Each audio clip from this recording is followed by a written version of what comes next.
अस्सलाम वालेकुम एवरीवन। आज से हम हमारा जो सिलेबस का थर्ड पोर्शन है जहाँ पे हम ह्यूमन राइट्स की बात करते हैं, हम वो स्टार्ट करने लगे हैं। इसमें हम सबसे पहले जो है ना आपके सिलेबस में जो है वो 2 चीज़ें दी हुई हैं, स्टेटस ऑफ वीमेन और dignity of man and women. तो इसको थोड़ा-सा मज़ीद डिटेल में करने के लिए हमने इसको 3 लेक्चर्स में डिवाइड कर दिया है।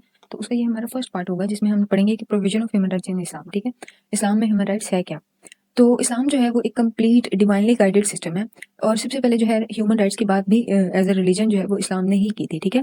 और जितने भी यहाँ पे लिखा हुआ है कि unlike rights created by human Islamic human rights come from the Quran and the teaching of prophet Muhammad सल्लल्लाहु अलैहि वसल्लम। वो ये कह रहे हैं कि जिस तरह के बहुत सारे ह्यूमन राइट्स और ह्यूमन राइट्स की जो है ना वो प्रॉपर डेफिनेशन जो है यूएनडीपी ने तो बहुत बाद में दी थी, लेकिन उसके बरक्स जो है इस्लामिक ह्यूमन राइट्स जो हैं वो डिवाइनली गाइडेड है और उनकी जो आपको डिटेल्स मिलती हैं, उनकी जो आपको रूट्स मिलती हैं वो मिलती हैं कुरान से और प्रॉफेट मोहम्मद सल्लल्लाहु अलैहि वसल्लम की टीचिंग से, ठीक है?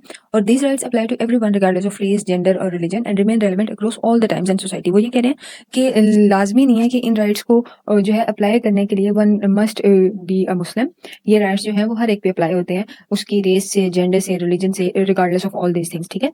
कुरान पाक में हमें एक सूरह इसरा की आयत है जहाँ पे हमें मिल जाता है कि हमने जो है वो बनी आदम को जो है इज्जत बख्शी, ठीक है? या आदम की औलाद को इज्जत बख्शी। तो ये वाली आयत जो है ये आप ह्यूमन राइट्स में बार बार कोट करेंगे तीनों लेक्चर्स में। तीन पार्ट्स हैं ना इस लेक्चर के, तीनों लेक्चर्स में जो है वो आप इसके इंट्रोडक्शन में ये आयत लिख सकते हैं। और इस आयत से क्या शोकेस होता है? इस आयत से ये शोकेस होता है कि every human being is granted dignity by God, ठीक है? As early as the 17th century Islam brought about a moral and legal transformation recognising many rights that some modern countries have only recently accepted. वो ये कह रहे हैं कि जब 17th century में जब इस्लाम आया तब ही जो है इस्लाम की टीचिंग्स में आपको मॉरल और लीगल ऐसी ट्रांसफॉर्मेशन मिल जाएंगी जिसने बहुत सारे राइट्स जो थे वो ऐसे प्रोवाइड किए जो मॉडर्न कंट्रीज ने और मॉडर्न सोसाइटीज ने जो है वो अभी रिसेंटली एक्सेप्ट किए हैं, ठीक है?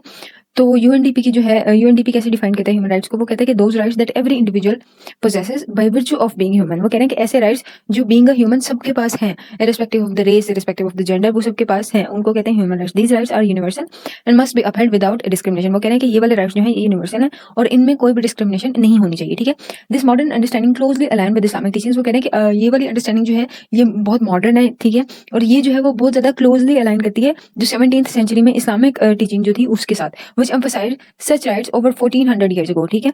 और लास्ट सरमन में ये जो फेयरवेल सरमन था हुजूर सल्लम का, उन्होंने क्लियरली आउटलाइन किया था the core of human rights को, क्या कहते हुए? O people, your life and your properties are sacred unto you until meet your lord, ठीक है? सही बुखारी की हदीस है, इसको आप जो है ना वो यहाँ पे कोट कर सकते हैं। और यहाँ पे लिखा हुआ है कि this shows that Islam laid the groundwork for a society based on human rights long before modern documents like the Universal Declaration of Human Rights in 1948। वो कह रहे हैं कि universal declaration of human rights का जो document है वो तो आया 1948 में, बट सामने जो है वो एक ग्राउंड वर्क जो है वो पहले ही दे दिया था हमें 17th सेंचुरी में, यानी कि 1400 ईयर्स अगो, ठीक है?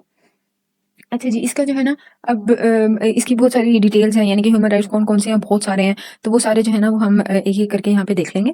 सबसे पहले है राइट टू लाइफ। अब ये जो है ना वो बेसिक राइट है, बिल्कुल बेसिक राइट कि in Islam the right to life is the most essential human right, ठीक है? The Quran states whoever kills a soul it is as if he slain all mankind. वो कह रहे हैं कि इस्लाम में ऐसा है कि अगर किसी एक को if you kill a soul it's like you have killed the entire humanity, ठीक है? तो यहाँ से हमें पता चलता है कि इस्लाम में जो है वो राइट टू लाइफ कितना ज़्यादा एम्फसाइज किया गया है और कितना ज़्यादा इसका सेंट्रल जो है वो रोल है, ठीक है? Life is seen as gift and trust from Allah and taking it is only permitted under strict legal condition such as in case of किसास। वो कह रहे हैं कि लाइफ जो है वो एक गिफ्ट है और एक ट्रस्ट है अल्लाह ताला की तरफ से, और इसको लेना जो है वो बहुत स्ट्रिक्ट और लीगल कंडीशंस में जो है वो ओनली तब ही परमिटेड है, जैसे कि किसास वगैरह में, जहाँ पे if you have killed somebody तो हो सकता है कि उसके जो रिलेटिव्स हैं वो आपसे बदले में किसास मांगे, ठीक है? Which are carefully regulated and never left to personal judgment. Even in times of war, Prophet Muhammad Sallallahu Alaihi Wasallam strictly prohibited the killing of non-combatants and warned the first cases to be decided among people on the day of judgment will only those of bloodshed. अच्छा, ये वाली जो आयत है कि ये वाली जो केस स्टडी भी आप यहाँ पे डाल सकते हैं। एक तो आप यहाँ पे जो है वो आयत भी डाल सकते हैं और एक इसके अलावा केस स्टडी भी डाल सकते हैं कि हज़रत सल्लल्लाहु अलैहि वसल्लम ने मना किया था किलिंग से even in the case of war. और यहाँ से पता चलता है कि इस्लाम में जो है वो राइट टू लाइफ को कितना ज़्यादा एम्फसाइज किया गया है, ठीक है? इस्लाम में affirms that all human life is sacred regardless of religion, race and background, ठीक है? उसके बाद सेकंड पे हमारे पास आ जाता है right to property. Islam firmly uphold the right to own and protect property. ऐसा होता था लास्ट सेंचुरीज में भी, और ये बहुत बाद में ये चीज़ जो है वो इंट्रोड्यूस हुई थी, that certain groups of society did not have right to own a property, ठीक है? तो ये वाला जो राइट है ये वाला सामने बहुत पहले ही हमें दे दिया था। ऑनरशिप जो है वो कंसीडर की जाती है as a basic human right and a lawful means of earning a livelihood. ठीक है. In his farewell sermon, Prophet Muhammad sallallahu alaihi wasallam declared, "Your blood, your property, and your honors are sacred, like the sanctity of this day." वो कह रहे हैं कि ये वाली जो ये सही बुखारी की जो हदीस है ना, इसको भी आप जो है वो मल्टीपल टाइम्स कोट कर सकते हैं. ठीक है. लाइक अगर आप 10 पॉइंट्स लिख रहे हैं तो एटलीस्ट 3 से 4 पॉइंट्स में जो है वो आप इसको कोट कर सकते हैं. और इस ये क्या करती है, ये एम्फसाइज करती है इनवायलेबिलिटी ऑफ पर्सनल पोसेशंस. ठीक है. और कुरान जो है वो स्ट्रिक्टली फॉरबिड करता है थेफ्ट को, फ्रॉड को, अनजस्ट एक्विजिशन को ऑफ वेल्थ को, ऑफ वेल्थ. और सूरह बकरा की आयत यहाँ पे आप डाल दें कि do not consume one and another's wealth unjustly. ठीक है. और जस्टिस को प्रमोट करने के लिए, ट्रांसपेरेंसी को प्रमोट करने के लिए इस्लाम ने जो है has laid down detailed rules for inheritance, business contracts and trades. In this way economic rights are closely tied to ethical conduct and accountability. अच्छा, ये देखिएगा कि यहाँ पे ना बहुत ज्यादा डिटेल लिखी हुई है इसकी राइट टू प्रॉपर्टी की. अगर आप जो है ना वो इतना भी लिख देंगे ना, सिर्फ इतना भी, तो this will be more than enough for you. लेकिन अगर आपने ज्यादा ही कहीं भी जरूरत पड़ गई और आपको एक्सप्लेन करना पड़ गया तो आप ये वाली चीजें भी ऐड कर सकते हैं. लेकिन आपने जो है वो बेसिकली ये बताना है कि राइट टू प्रॉपर्टी जो है वो इस्लाम ने 1400 ईयर्स अगो ही हमें दे दिया था, which has been recognised recently into some societies. ठीक है. उसके बाद जो है right to respect and human dignity. अच्छा, रिस्पेक्ट और ह्यूमन डिग्निटी जो है, जिस तरह से ह्यूमन राइट्स को बहुत ज्यादा पहले एम्फसाइज कर दिया गया था इस्लामिक टीचिंग्स में, उसी तरह से ह्यूमन रिस्पेक्ट और डिग्निटी का भी बहुत ज्यादा ख्याल रखा गया. ठीक है. In Islam human dignity is not something that must be earned through wealth, race और gender. It is a natural right given to every person. वो कह रहे हैं कि इस्लामिक टीचिंग्स में ऐसा हमें बताया गया कि ह्यूमन की जो डिग्निटी है वो किसी भी चीज से जो है ना वो कंडीशन नहीं है, कोरिलेशन नहीं है उसका किसी भी चीज से. Like if you have certain amount of wealth तो आपको जो है वो एक रिस्पेक्ट दी जाएगी. If you belong to certain caste system और if you are belong to certain gender, तभी आपको जो है वो आप रिस्पेक्ट डिजर्व करते हैं, ऐसा नहीं है. बल्कि इरिस्पेक्टिव ऑफ वेल्थ, रेस और जेंडर, ये क्या है, एक नेचुरल राइट है जो कि किसी भी पर्सन को दिया जाता है. ठीक है. कुरान पाक में यहाँ पे हमें क्या सूरह इस्रा की आयत जो हमने स्टार्टिंग में पढ़ी थी, ये वाली आयत भी जो है ना ये आप बहुत जगह पे कोट कर सकते हैं कि हमने जो है वो आदम की औलाद को इज्जत बख्शी. ठीक है. उसके बाद Islam strictly prohibited backbiting, slander, racism and insults. और उसके बाद प्रॉफेट मोहम्मद सल्लल्लाहु अलैहि वसल्लम emphasised this principle by saying a Muslim is the one from whose tongue and hand others are safe. वो कह रहे हैं कि सही बुखारी की हदीस है, एक मुसलमान वो होता है जिसके हाथ और जुबान से जो है वो बाकी लोग महफूज रहे. ठीक है. Islamic teachings stress that every individual regardless of their background और faith deserves to be treated with respect and kindness. Discrimination based on race और lineage was firmly rejected by the Prophet Muhammad sallallahu alaihi wasallam, who declared that no Arab is superior to a non-Arab in piety. यहाँ पे उन्होंने कहा कि तकवा जो है ना एक्सेप्ट इन पाइटी, यानी कि तकवा के अलावा जो है उन्होंने कहा कि सुपीरियरिटी का जो है वो कोई स्टैंडर्ड नहीं है हमारे पास. ठीक है. तो यहाँ पे आप जो है वो लास्ट सर्मन जो उनका फेयरवेल सर्मन था वहाँ उसकी जो है वो आप वो भी कोट कर सकते हैं यहाँ पे अगर एज ए केस स्टडी आप डालना चाहें तो. ठीक है. उसके बाद हमारे पास फोर्थ पे आ जाता है freedom of religion and conscience. Islam recognizes freedom of belief and conscience as a fundamental human right. The Quran states clearly there is no compulsion in religion. यानी कि वो कह रहे हैं कि along with the provision of human rights, along with the provision of human dignity, और उन सब के साथ एक और जो चीज़ हमें प्रोवाइड की गई है वो है freedom of religion and conscience. ठीक है. यानी कि सूरह अल बकरा की जो आयत है कि दीन में कोई भी जबर नहीं है, वो यहाँ पे आप कोट कर सकते हैं. ठीक है. कि जो है ना ऐसा नहीं हो सकता कि if you belong to Islamic belief system तो you can force somebody to have believes like you. ऐसा नहीं है. फेथ जो है उसको विलिंगली एम्ब्रेस करना चाहिए और फोर्स के साथ नहीं. ठीक है. प्रॉफेट मोहम्मद सल्लल्लाहु अलैहि वसल्लम demonstrated respect for the believes of Jewish Christian, signing treaties that allowed them to practice their religion freely within an Islamic state. अब जो कॉन्स्टिट्यूशन ऑफ मदीना की एग्जांपल हम यहाँ पे दे सकते हैं कि हज़रत सल्लम जो थे उन्होंने एक डाइवर्स रिलीजन सोसाइटी जो थी उसको लीड किया था. वहाँ पे जो है वो क्रिश्चियंस भी थे, वहाँ पे ज्यूज भी थे, वहाँ पे जो दूसरे ट्राइब्स हैं वो भी थे, और उन्होंने कॉन्स्टिट्यूशन ऑफ मदीना जो था वो बनाया और उसके अकॉर्डिंग जो है उन्होंने नॉन मुस्लिम ट्राइब्स को भी उतनी ही रिस्पेक्ट, उतनी ही डिग्निटी और उतने ही राइट्स जो है वो प्रोवाइड किए जितने के मुस्लिम्स को. ठीक है. According to Karen Armstrong the prophet's approach to religious freedom and pluralism was centuries ahead of its time. वो कह रहे हैं कि हज़रत सल्लम के ज़माने में जो रिलीजियस फ्रीडम प्रोवाइड की गई थी it was considered as ahead of its time, यानी कि इट वाज बिफोर टाइम. ठीक है. उसके बाद जो है अच्छा इस चीज़ से ये भी ज़ाहिर होता है कि Islam was related at that time और Islam is still related in contemporary time. ठीक है. Right to justice and protest. अब जस्टिस जो है वो फंडामेंटल है इस्लामिक सोसाइटी में. कुरान जो है वो कमांड किस तरह करता है, O who you believe stand out firmly for justice even if it is against yourself. सूरह निसा क्या है ये आप यहाँ पे डाल सकते हैं.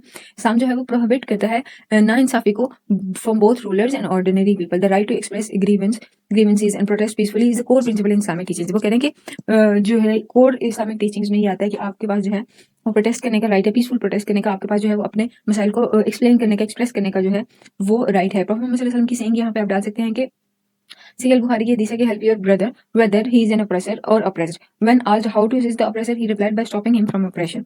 ठीक है. ये वाली भी डाल सकते हैं. उसके अलावा जो है अगर आपको ये बहुत ज्यादा डिटेल लग रही है तो आप जो है वो क्या करें कि ऊपर जो है वो आयत दी गई है ना सूरह निसा की, आप वो डाल दें, that will be more than enough, ठीक है। उसके बाद जो है वो आप केस स्टडी में हज़रत उमर बिन खत्ताब की जो दौर था उसको आप डाल सकते हैं कि किस तरह से जो है वो उन्होंने पब्लिकली क्वेश्चन किया, किस तरह से एक औरत जो है उसने पब्लिकली उनको क्वेश्चन कर दिया और उन्होंने ना सिर्फ आर्गुमेंट को एक्सेप्ट किया बल्कि एक प्रेसिडेंट सेट कर दिया for freedom of expression in Islamic governance, ठीक है। इसको बहुत ज़्यादा डिटेल में लिखने की जरूरत नहीं है। अगर आप केस स्टडी डाल रहे हैं तो फिर आप कोई और ऑब्जेक्टिव इन्फॉर्मेशन जो है वो ना डालें, क्योंकि एक सब हेडिंग में ना आप एक ही ऑब्जेक्टिव इन्फॉर्मेशन डालें और थोड़ी सी सब्जेक्टिव इन्फॉर्मेशन डालें तो उससे जो है वो आपका एक पूरा पैराग्राफ जो है वो वेल स्ट्रक्चर्ड लगेगा, ठीक है।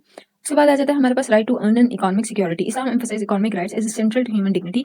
Every individual has the right to earn a lawful living and be free from exploitation. वो कह रहे हैं कि इस्लाम ने जो है वो आपको राइट टू अर्न और इकोनॉमिक सिक्योरिटी भी जो है वो बहुत पहले प्रोवाइड कर दी है, ठीक है। और ये बता दिया कि हर जो इंडिविजुअल है उसके पास ये राइट है कि वो लॉफुल तरीके से अपनी लिविंग जो है वो उसको इंश्योर कर सके और एक्सप्लॉयटेशन से जो है वो फ्री हो। The Quran says man can have nothing but what he strives for, ठीक है। सूरह नजम क्या आया था ये आप डाल सकते हैं। Islam also guarantee economic security for the needy through systems like ज़कात, सदका एंड वक्फ। जो है वो कह रहे हैं कि along with the provision of right to earn, Islamic system जो है इकोनॉमिक सिस्टम वो इस तरह से बनाया गया है जो कि प्रमोट करता है फ्लो ऑफ वेल्थ को, ठीक है। और इस्लामिक सिस्टम में जो ये चीज़ें हैं जिस तरह के ज़कात, सदका और वक्फ हो गया, इससे क्या होता है कंसंट्रेशन ऑफ वेल्थ जो है वो प्रिवेंट होती है, ठीक है। यहाँ पे एक प्रॉब्लम इब्न माजा में की हदीस है वो आप डाल दें। उनकी सेइंग है the best of earnings is that which a person earns with his own hands, ठीक है। इस्लाम जो है वो स्ट्रिक्टली प्रोहिबिट करता है रिबा को, इंटरेस्ट को, होल्डिंग कल्चर को और मोनोपोलीज को क्या करने के लिए, इंश्योर करने के लिए कि इकोनॉमिक फेयरनेस जो है और अपॉर्चुनिटीज जो है वो सबके लिए, ठीक है। उसके बाद हमारे पास आ जाता है यहाँ पे राइट टू प्राइवेसी। बहुत इंपॉर्टेंट राइट है जो कि बहुत सारे रिलीजन में, इवन बहुत सारी सोसाइटीज़ में जो है वो ओवरलुक कर दिया जाता है, बट इस्लाम ने जो है वो हमें बहुत पहले ही प्रोवाइड कर दिया था।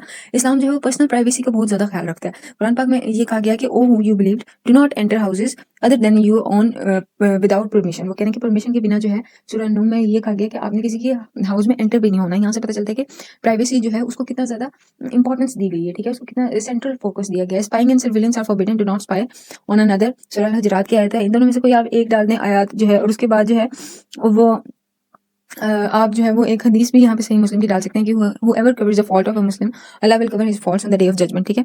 इस्लाम जो है वो प्रमोट करता है एक society based on trust, confidentiality and mutual respect where privacy is inviolable, ठीक है। यानी कि प्राइवेसी जो है उसको बहुत ज़्यादा यहाँ पे इंपॉर्टेंस दी गई है, ठीक है। उसके बाद यहाँ पे आप ये सारी ऑब्जेक्टिव इन्फॉर्मेशन जो है वो डाल सकते हैं। उसके बाद हमारे पास राइट टू एजुकेशन। अच्छा, एजुकेशन जो है ये भी बहुत इंपॉर्टेंट राइट है। अच्छा ये देखिएगा ये वाले सारे जो है ना ये हम बहुत जेनेरिक वे में पढ़ रहे हैं, यानी कि right to education, right to privacy, right to own a property, right to life, ठीक है। ये सारे जो हैं अगर आप जो ह्यूमन राइट्स के डिक्लेरेशन का डॉक्यूमेंट है 1948 का, उसको देखेंगे तो उसमें भी ये सारे राइट्स हैं। तो आप कहीं ना कहीं ये कह सकते हैं कि उसकी रूट्स जो हैं वो कहीं ना कहीं जो है वो इस्लामिक टीचिंग्स में आपको मिलती हैं, ठीक है। और राइट टू एजुकेशन जो है वो इस्लाम जो is the very first religion जिसने एजुकेशन को जो है वो कंपल्सरी कर दिया था। इससे पहले ऐसा नहीं होता था, ठीक है। इस्लाम में एजुकेशन और religious duty the prophet Muhammad सल्लल्लाहु अलैहि वसल्लम declared seeking knowledge is an obligation upon every Muslim. सनन इब्न माजा की हदीस है, ठीक है। उसके बाद Quran frequently encourages reflection, learning and wisdom are those who know equal to those who do not know. सूरह जुमा की आयत है कि जानने वाले और ना जानने वाले जो है वो क्या बराबर हो सकते हैं, ठीक है। यहाँ से पता चलता है कि इस्लाम में एक आलिम और एक जाहिल जो है उसका क्या मुकाम है, ठीक है। Education is not limited to religious knowledge but include worldly science that benefits humanity. वो कह रहे हैं कि नॉलेज का सिर्फ ये मतलब नहीं है कि आपने सिर्फ इस्लामिक नॉलेज जो है वो गेन करना है, ऐसा नहीं है। अगर ऐसा होता तो वो जो एक गोल्डन एरा ऑफ इस्लाम था जहाँ पे जो है बगदाद में, मैंने आपको लास्ट लेक्चर्स में बताया था, जहाँ पे बगदाद में रिसर्च सेंटर बनते थे, वहाँ पे इस्लामिक स्कॉलर जो है वो रिसर्च किया करते थे। उसके अलावा आपको मॉडर्न साइंसेस की जितनी भी बेसिस हैं वो आपको मिल जाएंगी, ठीक है, इस्लामिक टीचिंग्स में। तो यहाँ से हमें पता चलता है कि इस्लाम जो है वो कितना ज़्यादा एजुकेशन पे फोकस करता है, ठीक है। और जो फर्स्ट वर्ल्ड वर्ड था कुरान पाक का वो भी क्या था, इकरा, यानी कि पढ़ना। और इससे पता चलता है कि एजुकेशन जो है वो उसको कितनी वो सेंट्रलिटी दी गई है इस्लाम में, ठीक है। और इससे हमें पता चलता है कि इरिस्पेक्टिव ऑफ द जेंडर इस्लाम जो है वो इस चीज़ को मेक श्योर करता है कि एजुकेशन जो है वो उसको सीकिंग एजुकेशन को कंपल्सरी बनाया जाए, ठीक है। उसके बाद आ जाता है राइट टू इनहेरिटेंस। इस्लाम से पहले ऐसा होता था कि इनहेरिटेंस जो थी, विरासत जो थी, उसमें सबको राइट नहीं मिलता था। और उसमें मोस्टली जो था वो पावरफुल जो थे वो जो लोअर लोग होते थे, ठीक है, लोअर स्टैंडर्ड के लोग होते थे, लोअर स्टेटस के लोग होते थे, उनका हक जो है वो गसब कर लेते थे, ठीक है। इस्लाम जो था was revolutionary in granting women and children legal rights to inheritance. और वुमेन जो थे उनको इनहेरिटेंस में कोई राइट नहीं दिया जाता था। तो Islam is the very first religion जिसने ना सिर्फ वुमेन के राइट्स को हाईलाइट किया, चिल्ड्रन के राइट्स को हाईलाइट किया, बल्कि उनको इनहेरिटेंस में लीगल राइट्स भी दिए, ठीक है। The Quran outline detailed inheritance laws in सूरह निसा। सूरह निसा में जो है वो आपको इनहेरिटेंस के लॉज जो है वो डिटेल में मिल जाते हैं, जहाँ पे हमें प्रॉपर जो है वो एक जो पोर्शन करके बताया गया है कि इसका ये पोर्शन बनता है और इसका ये पोर्शन बनता है, ठीक है। For man is a share of what the parents and close relatives give, and for women is a share. ठीक है, इससे पता चलता है कि ना सिर्फ मर्द के लिए बल्कि औरत के लिए भी जो है वो तरीके में से हिस्सा बनता है। ठीक है, these rights are non negotiable and must be implemented justly. The prophet Muhammad सल्लल्लाहु अलैहि वसल्लम warned against depriving rightful heirs, whoever deprived an hire of his inheritance, Allah will deprive him of paradise। ठीक है, सनन इब्न माजा की हदीस है, और इससे ये जो है इस प्रोविजन से ये इंश्योर होता है फाइनेंशियल इंडिपेंडेंस जो वीकर मेंबर्स ऑफ फैमिली हैं उनके लिए। ठीक है, उसके बाद हमारे पास आ जाता है rights of non Muslim in an Islamic state. अच्छा, जब हम ह्यूमन राइट्स की बात करेंगे ना, तो ह्यूमन राइट्स की बात जो होती है, जैसे कि हमने पहले भी इस लेक्चर में ही देखा कि ह्यूमन राइट्स की जो बात है वो it is above the status of being Muslim और नॉन मुस्लिम। ठीक है, तो if you live in Muslim society और वहाँ पे इस्लामिक टीचिंग्स जो है वो इम्प्लीमेंट हो रही हैं, तो doesn't matter you are Muslim और not, you will have your rights. ठीक है, तो यहाँ पे इसलिए मैंने ऐड कर दिया ये वाला point, right of non Muslim in an Islamic state. Islam does not limit human rights to Muslims alone, non Muslim living under Islamic state उनको भी जो है सेफ्टी, जस्टिस, रिलीजियस फ्रीडम, ये सब की प्रोविजन जो है वो लाजमी है। ठीक है, whoever harms a non-Muslim under protection, I will be his prosecutor on the day of judgment। ठीक है, सनन इब्न दाऊद की हदीस है, यहाँ पे आप डाल सकते हैं कि इससे पता चलता है कि हज़रत सल्लल्लाहु अलैहि वसल्लम ने नॉन मुस्लिम्स की प्रोटेक्शन को कितना ज़्यादा हाईलाइट किया है। ठीक है, नॉन मुस्लिम जो है, आप यहाँ पे चार्टर ऑफ मदीना की एग्जाम जो है वो भी आप डाल सकते हैं कि किस तरह से हज़रत सल्लल्लाहु अलैहि वसल्लम ने एक डाइवर्स सोसाइटी जो थी उसको लीड किया था। ठीक है, वहाँ पे जो है वो बहुत ज़्यादा लोग जो थे वो नॉन मुस्लिम्स थे, लेकिन किस तरह से उन्होंने एक मल्टाई रिलीजियस जो सोसाइटी थी उसको इंश्योर किया, वहाँ पे पीस को इंश्योर किया, वहाँ पे जो है वो ह्यूमन राइट्स की प्रोविजन को इंश्योर किया, वहाँ पे सोसाइटल राइट्स की प्रोविजन को इंश्योर किया। ठीक है, और इससे पता चलता है कि irrespective of your believes, irrespective of your religion, अगर if you live in an Islamic state तो you have the rights to live your life freely. ठीक है, और इससे पता चलता है कि इस्लाम जो है वो कितना फ्लेक्सिबल है अपनी अप्रोच में। ठीक है, उसके बाद जो है वो आप इस लेक्चर को कंक्लूड कर देंगे कि इस्लाम जो है वो एक timeless divinely section charter of human rights जो है प्रोवाइड करता है, जो कि प्रोटेक्ट करती है ह्यूमन डिग्निटी को, फ्रीडम को और जस्टिस को। और इस्लामिक टीचिंग्स जो हैं वो किसमें, डिवाइन रेवलेशन में रूटेड करती हैं। ठीक है, इस्लामिक ह्यूमन राइट्स जो हैं वो रेस से, रिलीजन से और जोग्राफी से जो है वो ट्रांसेंड करते हैं, respective of your race, religion और जोग्राफी। इस्लामिक ह्यूमन राइट्स जो हैं उनकी प्रोविजन को इंश्योर करना होता है। कुरान जो है और सुन्ना में जो है आपको होलिस्टिक फ्रेमवर्क मिल जाता है, जो कि अलाइन करता है बहुत सारे मॉडर्न जो ह्यूमन राइट्स के प्रिंसिपल्स हैं उनके साथ। Yet preceded them by over 1400 years. वो कह रहे हैं कि ऑल्दो जो इस्लाम है वो 1400 साल पहले आया है, लेकिन उसके राइट्स जो हैं वो आज भी जितने मॉडर्न ह्यूमन राइट्स के प्रिंसिपल हैं उनके साथ रिलेट करते हैं। The challenge today lies not in the lack of these provisions but in their neglect और मिस एप्लीकेशन। वो कह रहे हैं कि आज का चैलेंज जो है वो इसमें नहीं है कि ये लैक ऑफ प्रोविजन है, ठीक है, बल्कि इसमें है कि इनको निगलेक्ट किया जा रहा है और उनकी मिस एप्लीकेशन की जा रही है। ठीक है, return to the true Islamic teachings free from cultural distortion is the key to restoring a just and human society. ठीक हो गया, डॉक्टर हमीदुल्लाह की जो एक कोट है वो आप यहाँ पे डाल सकते हैं कि the human right granted by Islam form a moral charter for all humanity. ठीक हो गया, और इससे यहाँ पे आपको पता चलता है कि ह्यूमन राइट्स की प्रोविजन जो है इस्लाम ने 1400 ईयर्स को ही दे दी थी, और बेसिक जितने भी ह्यूमन राइट्स हैं जो आपको मॉडर्न चार्टर्स में मिल जाएंगे, इस्लाम ने उनकी प्रोविजन को इंश्योर कर दिया था इवन इन 17th सेंचुरी। ठीक हो गया, उसके बाद जो है वो वुमेन का क्या स्टेटस है इस्लाम में, वो हम इंशाल्लाह नेक्स्ट लेक्चर में डिस्कस करेंगे।